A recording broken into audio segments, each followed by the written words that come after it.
Welcome back to The Rebel Edge.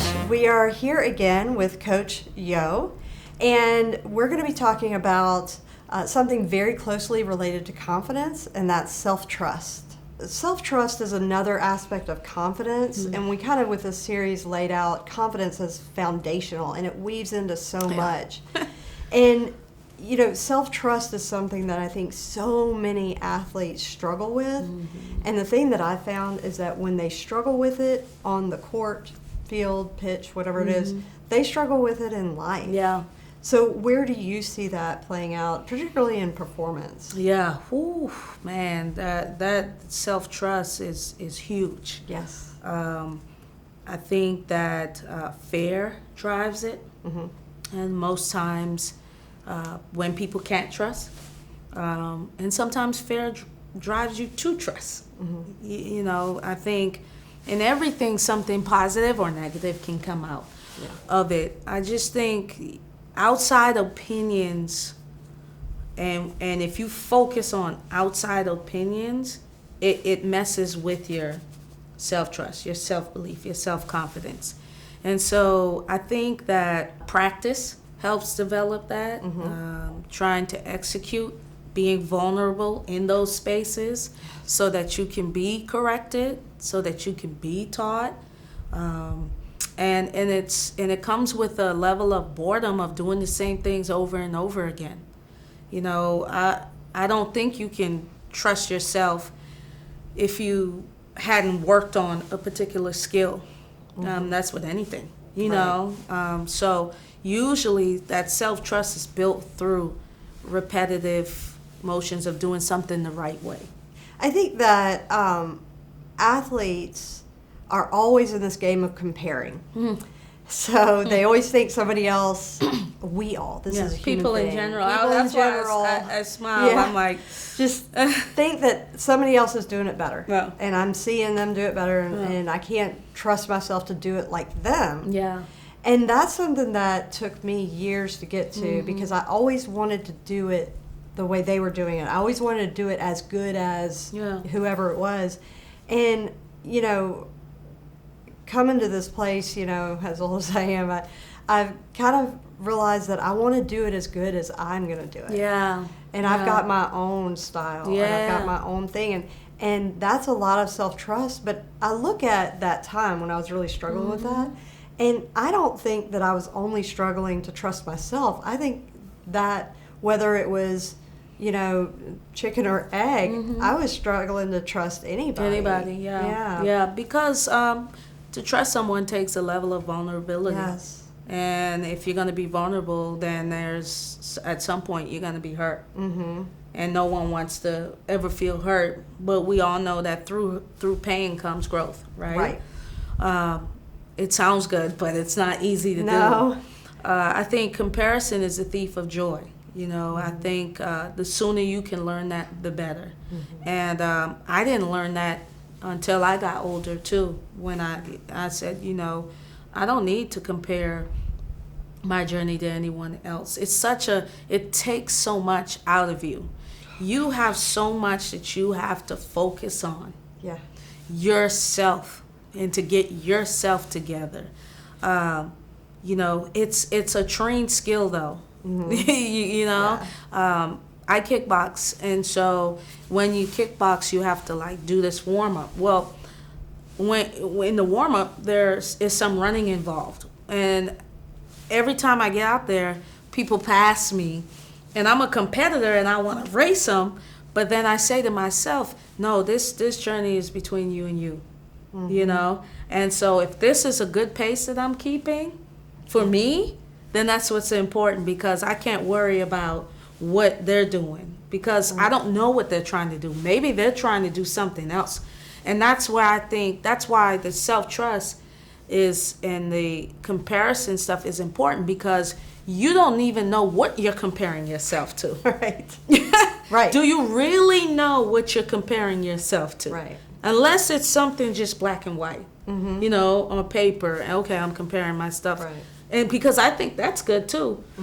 And I think it comes with your background. You know, the way I was raised, a lot of people compared themselves to me. I didn't really have an opportunity to compare myself to my friends. So I was always that leader, and so I've always had a level of responsibility at a young age.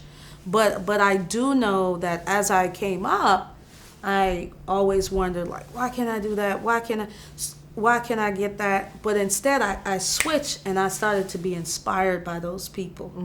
And instead of trying to compare, I started wanting to learn. Yes. And I think the most successful people are curious people. Very curious. Yes. Always wanting to learn. Why did they do that? How did they do that? Instead of comparing, almost trying to get that information to help better myself, so I can trust myself more. Absolutely. And the more you know yourself, Yeah. too, because when you don't know yourself, there's nothing there to latch onto to trust. So there's a couple of things in what you said that I think, just reminded me of some stuff. One is, it's something that I learned a while back, and it's actually in Hinduism. It's this idea that it's better to walk my own path imperfectly than somebody else's path perfectly.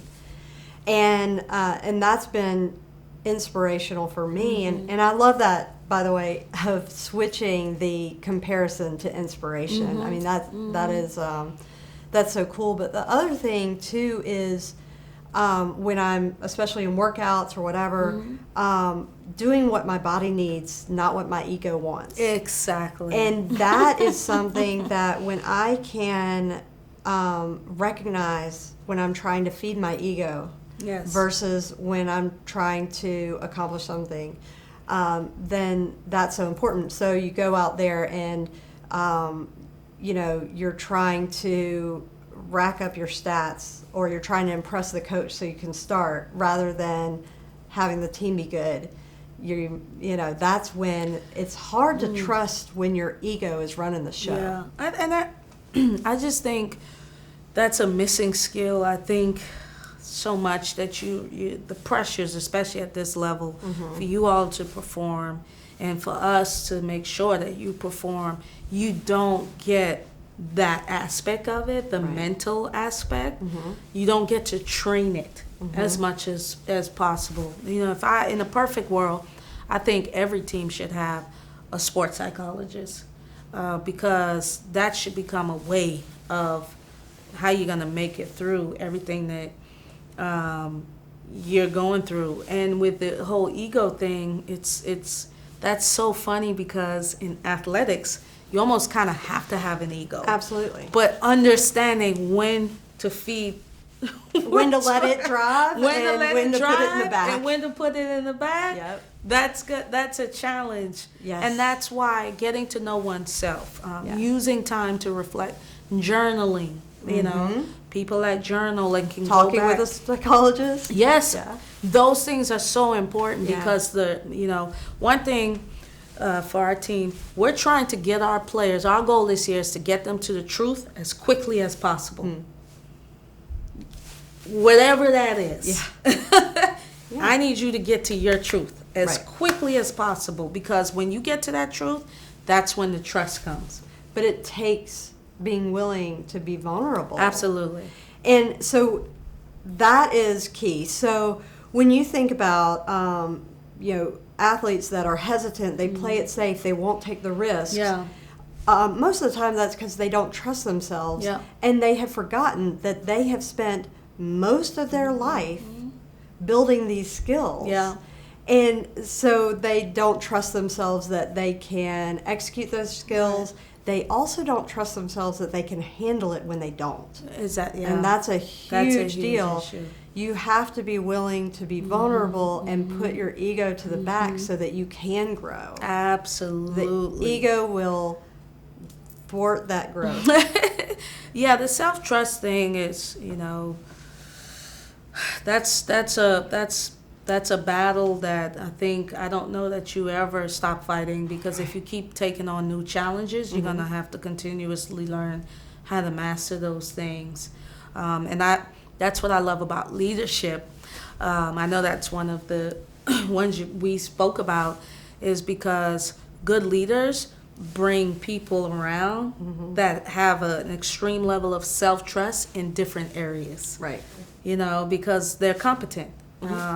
Self-trust allows you to be competent in what you're doing. People that are incompetent, they don't even trust themselves. Right. Because they can't. Right, and it screams with everything that you do. And so I think in athletics, you can win most of your battles before you even step on whatever type of field if you have that self-trust. So you have to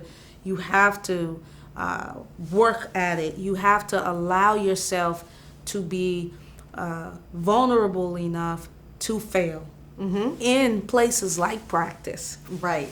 So here's something that you and I have talked about before. I cannot trust myself to never make a mistake. Right. First of all, that's unrealistic. And Right. second of all, totally not in my wheelhouse. Right? But what I can trust, I trust myself that I'm really good at recovering. I'm really good at handling it. I'm really good at growing from it. Yeah. I'm really good at repairing relationships and addressing, not ignoring times that I have not gotten it right. Right. And that is where self-trust comes in. Yes. It's not in, I'm going to make this free throw or I'm going to make this 3-point, but I have the skill, I have the preparation, I believe in myself, and I can handle no matter what happens. I can handle it, grow from it, and get better. And that's self-trust. Yeah. I mean, essentially everything you just said wrapped up in one. And I think as people, we have to have a level of forgiveness when we do make those mistakes, like you said, because I strive for perfection, knowing that I'll never reach it. Right. But I kind of love the chase of it. Yes. Because if you don't shoot for the moon, when you do, you land on the clouds. At least I rather try to push myself as far as I can. And there are moments that are created every day that allow you to work in those areas, but you have to be aware of them and you have to want to grow. Absolutely. I just think as athletes, my challenge would be for you not to be shallow in any facet, that you want to just grow as much as you can, because when you leave college, that net that you may not think that you're in, that bubble, that you don't think you're in, that's gonna be gone. And having skills like self-trust, understanding when to recognize my body language is off, or whatever the case may be, those things are important for you to be successful in life. Take a look at how much you trust yourself. How much do you trust yourself to recover from a misstep in your play, in your performance, in your relationships, in life? And if you struggle with that, think about, where are you placing your ego? Are you letting it drive the bus, or are you reprioritizing it so that you're able to grow and be vulnerable and have compassion for times that you do make those mistakes? And when you can do that and you can step on the court and you can trust yourself that you can handle whatever happens, and at the essence of who you are enough, that's really going to give you the rebel edge.